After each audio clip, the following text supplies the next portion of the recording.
Dosa besar yang berupa larangan dianggap biasa.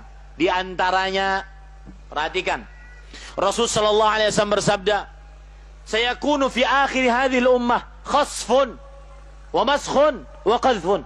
Nih perhatikan, akan terjadi di tengah umat ini, di akhir umat ini, khasfun. Apa itu? Bumi menelan, likuifaksi. Wa maskhun, apa itu? Perubahan bentuk wajah. Wajah cantik berubah menjadi monyet. Wajah ganteng berubah menjadi babi.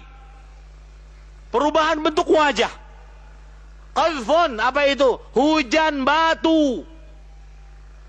Kemudian para sahabat bertanya, qila ya Rasulullah wa mata dzalik?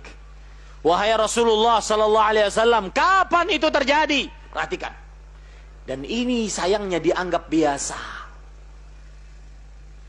Kata Rasul sallallahu alaihi wasallam, kapan itu terjadi? Idza dhaharatil qayyinat. Jika telah nampak wanita-wanita berjoget sambil bernyanyi, goyang dua jari. Kadang-kadang nenek-nenek goyang dua jari, subhanallah. Di Instagram, betul apa betul? Jauhi, tobat, takut kepada Allah. Itu dosa yang dianggap biasa. Pendatang musibah. Wanita-wanita yang di hadapan saya yang mempunyai Instagram, yang mempertontonkan kemolekan tubuhnya, hapus sekarang juga. Zaharatil qayyinat, wanita-wanita penyanyi berjoget. Bahkan di acara televisi kita itu sudah biasa. Berjoget erotis dilihat oleh jutaan rakyat Indonesia. Ini dianggap biasa, padahal dia diharamkan dalam agama Islam. Wa syuribatil khumur, dan minuman keras dianggap biasa, dijual bebas, tidak ada pelarangan. Dan saya berpesan kepada Bapak Ibu, kalau ada maksiat, Anda tidak bisa menasihatinya dengan hati, Anda tidak bisa menasihatinya dengan lisan, Anda tidak bisa merubah dengan tangan, karena Anda bukan orang yang kuasa. Maka minimal Anda benci, minimal Anda benci dengan hati, minimal. Jangan pernah rela dengan perbuatan tersebut. Kenapa demikian? Karena kata Rasulullah sallallahu alaihi wasallam, apabila ada maksiat, idza umilatil khati'atu fil ard, jika telah nampak maksiat di muka bumi, kemudian tidak ada yang mengingkarinya, yushiku an ya'ummahumullahu bi'iqab, Allah hampir saja menghancurkan, mengirimkan kepada seluruhnya dengan siksa. Jadi yang bermaksiatnya kena, yang tidak bermaksiatnya kena. Karena yang tidak bermaksiat pun rela dengan perbuatan tersebut, tidak mengingkari dengan hati.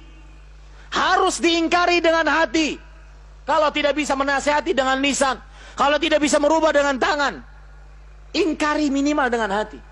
Kebiasaan minuman keras, kebiasaan kalau lagi pelaminan diundang penyanyi-penyanyi berjoget, jauhi. Sadar, jauhi. Sudah ngundangnya itu pakai duit, mendatangkan musibah. Ini Bapak Ibu saudara-saudari. Wa dhaharatil fawahish, dan hatta yu'linu biha, apabila telah nampak perbuatan zina. Di zaman sekarang sudah nampak orang ciuman di tengah jalan biasa. Anak-anak SMP, SMA berpelukan laki-laki perempuan sudah biasa. Bahkan yang anehnya kadang-kadang, perhatikan, yang anehnya kadang-kadang di zaman sekarang, orang tua sedih apabila malam minggu anaknya tidak diapelin. Sedih dia. Sabar ya nak, insya Allah minggu depan ada yang ngapelin kamu nak.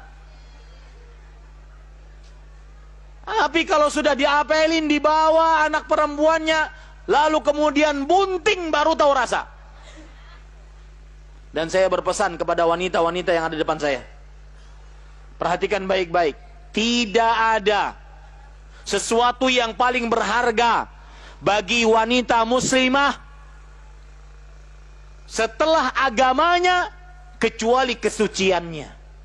Kalau wanita sudah terenggut kesuciannya, sudah dizinahi oleh seorang laki-laki, maka tidak ada harganya. Bahkan Allah menyebutkan dalam Al-Quran, Az-zaniyah, az-zani la yankihu illa zanin aw musyrik. Seorang wanita berzina, tidak ada yang menikahinya kecuali laki-laki berzina juga. Itu harga bagi wanita yang sudah berzina, kecuali dia bertaubat kepada Allah. Harta paling berharga bagi seorang wanita muslimah. Perhatikan bapak-bapak yang punya anak perempuan, jangan biarkan anak perempuan Anda enak saja dibawa laki-laki yang tidak mahramnya. Kita harus ketat terhadap anak perempuan kita, daripada kita nanti berhadapan di hadapan Allah Subhanahu wa taala. Dan saya berpesan, sebagaimana anak Anda ditanya tentang baktinya kepada Anda, tetapi ingat, orang tua akan ditanya oleh Allah lebih dahulu tentang anaknya dibandingkan anak ditanya tentang orang tuanya. Maka jaga anak-anak kita, Bapak Ibu, saudara-saudari yang dimuliakan oleh Allah Subhanahu wa taala. Jangan sampai berbuat zina, karena kesucian adalah harta paling berharga yang dimiliki oleh seorang muslimah. Jangan pernah mau dibelai, dielus, dipegang, dipeluk, dicium, dizinahi, digauli, kecuali oleh laki-laki yang mengatakan, saya terima nikahnya. Ya, nih terutama nih pemuda-pemuda, jangan tergoda dengan pacarmu. Karena kalau seandainya dia benar laki-laki, dia akan datang kepada rumah orang tuamu dan mengatakan, Pak, anak perempuan Bapak sudah mengambil isi hati saya. Saya ingin menikahinya. Ini baru laki. Ini baru calon mantu yang benar-benar super duper.